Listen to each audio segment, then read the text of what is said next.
สบายดีทุกคนวันนี้ค่อยสิมารีวิวไอดีงบหลักล้านโดยการพากย์เสียงครั้งแรกของค่อยบอกไว้เลยไอดีนี้โคตรงามเตรียมเบิ่งเลยเนาะไอดีนี้สิมีหยังนี่คือหน้าโปรไฟล์มันนะมีปืน7/1แล้วก็4/2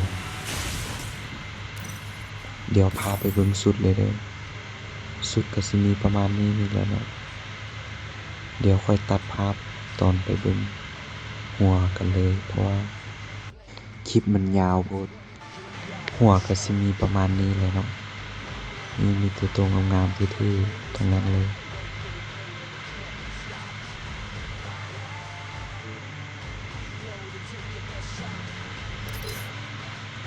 มีหน้ากากก็สิมีประมาณนี้หัวกระต่าย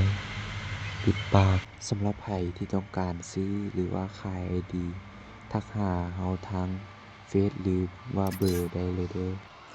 นี่ตามันเนาะมีสุดรวมประมาณเสื้อนี่ประมาณ400บวกๆเลยนี่คือตัวงามๆ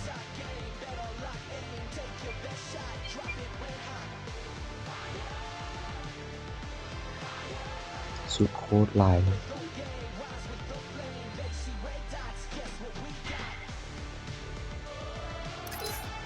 มีทรงก็สิมีประมาณนี้นะปีกนกสุดโคตรลายเลยไปที่ได้ดีมีไก่โคตรคุ้มเลยมีตีนก็สิมีประมาณนี้ตีนเปล่า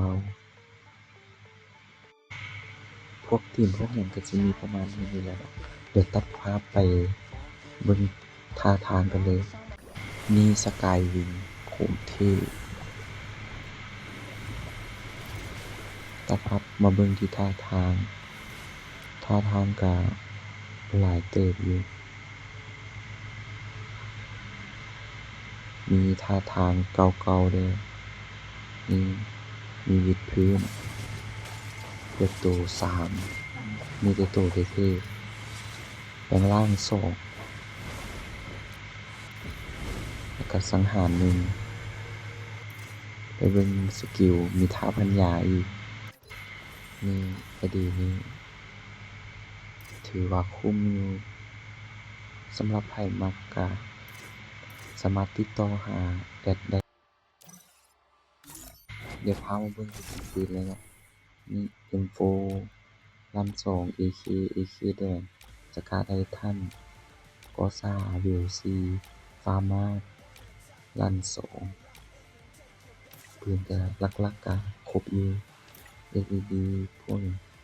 ในปืน M60 UMP MP5 ถือว่าครบอยู่เนาะขาดแต่ลูกซองควงซื่อๆปืนพกตัดมาที่คาตานะมัด2ถือว่าคุ้มอยู่สำหรับไผที่ต้องการแม่นติดต่อหาแอดได้ทางเฟซหรือว่าเบอร์เดี๋ยวแอดสิทิมไว้ให้